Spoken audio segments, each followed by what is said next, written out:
Nouvelle-Calédonie, session de rattrapage, mars 2014. Je vous laisse lire la documentation technique d'un CD-ROM audio, les données sur l'échantillonnage et la réponse à la question, c'est vous qui la détenez, justifiez. Le théorème de Shannon dit que la fréquence d'échantillonnage d'un signal doit être égale ou supérieure au double de la fréquence maximale contenue dans ce signal, afin de le numériser correctement. Vous verrez par la suite de la vidéo plus d'informations là-dessus.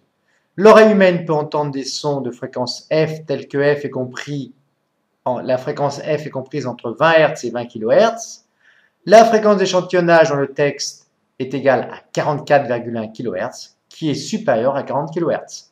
Par conséquent, la fréquence d'échantillonnage est bien choisie.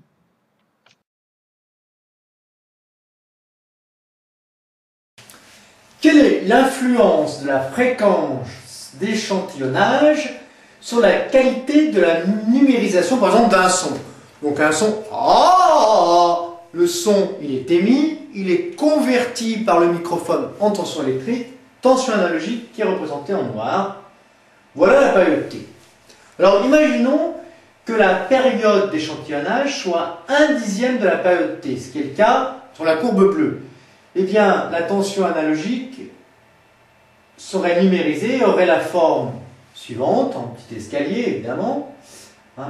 Et on voit que cette tension numérique, que cette numérisation du signal respecte à peu près la tension analogique. Donc on peut dire qu'à partir d'une fréquence d'échantillonnage égale à 10 fois la fréquence F, on a une qualité de son numérisé qui est acceptable. Imaginons maintenant que la période d'échantillonnage ne soit plus que 1/3 de la période du son enregistré. À ce moment-là, courbe rouge, on voit que cette fois-ci, la tension numérisée n'est plus le reflet exact de la tension analogique. Donc le son, dans ce cas-là, va être mal numérisé et on aura à ce moment-là une qualité de son médiocre. Donc en règle générale, au moins une fréquence d'échantillonnage égale à 10 fois F pour avoir une qualité de son correcte. Et en théorie, Shannon nous dit qu'il faut que FE soit au moins supérieur à 2F pour que le signal soit numérisé correctement. Pour voir expérimentalement l'influence de la fréquence d'échantillonnage, vous pouvez aller dans le logiciel Audacity, ensuite cliquez sur Édition, Préférences, vous choisissez 96 000 Hz, ça veut dire 96 000 fois par seconde la tension est échantillonnée, sur 32 bits par exemple, dans ce cas-là, cliquez sur OK, ensuite enregistrez votre son, vous faites un stop, Fichier, exportez, vous l'exportez en format WAV, vous l'enregistrez et ensuite il ne vous reste plus qu'à l'écouter.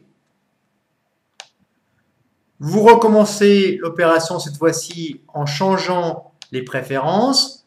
Vous l'exportez avec une fréquence par exemple de 8000 Hz, fréquence d'échantillonnage, sur un nombre de bits moins important. Vous cliquez sur OK, vous faites votre enregistrement. Et puis, vous l'exportez toujours au format WAV et vous mettez essai 8000.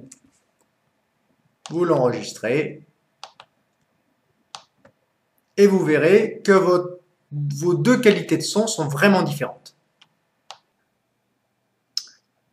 La qualité de la conversion analogique numérique augmente avec la fréquence d'échantillonnage et le nombre de bits de numérisation. Plus le pas de quantification est faible, meilleure est la qualité du son.